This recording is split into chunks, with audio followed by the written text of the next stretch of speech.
أنا عندي تعليق صغير على البودكاست اللي عملته بسمة بوصيل زوجة الفنان تامر حسني. أنا شفت البرنامج ولقيت إن هي إنسانة بسيطة جدا طبيعية جدا، بتتكلم عن حقوقها وعن حاجات بتفرق معاها في حياتها. لكن للأسف اللي استغربت له جدا هو كم الهجوم اللي اتهاجمته من ستات زيها، رغم ان المفروض احنا كستات نبقى اكتر ناس حاسين ببعض وحاسين باحتياجات الست فعلا ايه هي. ممكن كلنا بصينا على حاجات من منظور تاني او حاجات تعتبر غريبة بالنسبة لي، انه الواحد بس يفكر فيها ويسيب الحاجات اللي المفروض انها اهم. كلنا بصينا انه هو معيشها في مستوى كويس جدا، عامل لها مشاريع، معيشها في وضع حلو، اي واحدة تتمنى العيشة اللي هي عايشاها. ده المنظور اللي احنا بصينا ليه. لكن في منظور تاني وفي 4 حيطان جامعة اتنين في حياة زوجية محدش يعرف تفاصيلها ولا أبعادها غيرها هي.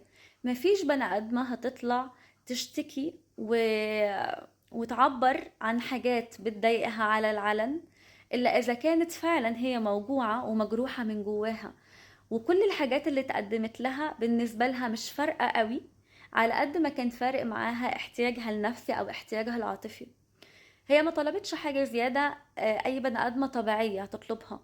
فكرة إنها تطلب إن يبقى ليها أهداف وطموحات وإنها تكون ناجحة، ده أقل حق ممكن أي بني آدم طبيعي وفنان مشهور زيه وناجح إن هو يقدمه لها، وإنه يبقى بيساعدها أصلا إنها تنجح في مسيرتها الفنية، لأن نجاحها مش هيقلل من نجاحه.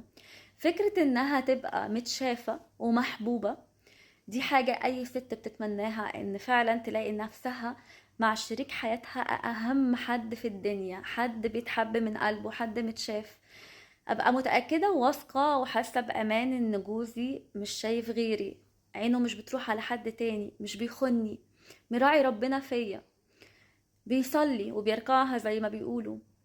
ليه الحاجات اللي هي طلبتها كانت غريبة بالنسبة لناس كتير مع انها طبيعية جدا جدا جدا لمعظم الناس؟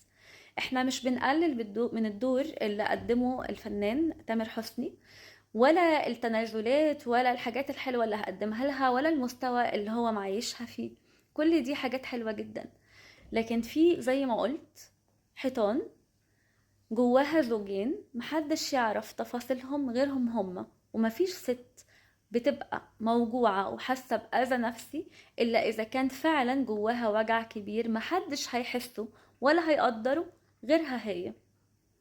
إلى جانب إن إحنا بس بنبص من منظور إحنا مش شايفينه وبنحكم على حاجات إحنا مش شايفينها ولا عارفينها.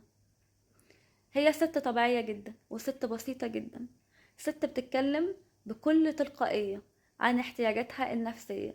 مفيش واحدة هتبقى موجوعة ومجروحة وهتطلع تمثل انها موجوعة ومجروحة. دي واحدة بتتكلم على جوانب عاطفية جواها كلها مشاعر، مش بتتكلم على فلوس وقدم لي ايه وما قدمتلوش ايه وعملنا ايه. لا، هي بتتكلم على جانب نفسي. ذكرت ان والدها نفسه كان بيقول لها انا نفسي اشوفك مبسوطة ولو يوم واحد. فما اعتقدش ان السعادة هنا كانت في الحياة الفخمة اللي هي عايشاها، ولا المستوى المعيشي الفاخر اللي هي عايشاه. كان احتياجها ابسط من كده بكتير، انك تقدم حب.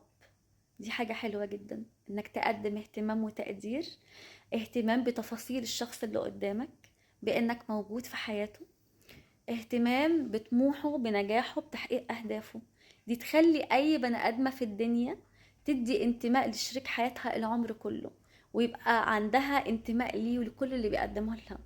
لكن انت ممكن تقدم لي حاجات كتير قوي مبهرة لناس تبقى مش مبهرة لناس تانية، وده شيء طبيعي. في ناس احتياجها مادي وتفكيرها مادي، وفي ناس بيبقى احتياجها عاطفي والمادة بالنسبة لها آخر حاجة، وفي ناس بتبقى عايزة تعمل بالانس ما بين ده وما بين ده.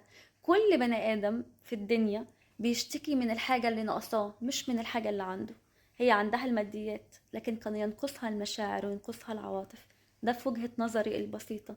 فيا ريت ما نحكمش على حد احنا مش عايشين عيشته، ولا نعرف ظروفه، ولا نعرف هو بيمر بإيه، ولا إيه؟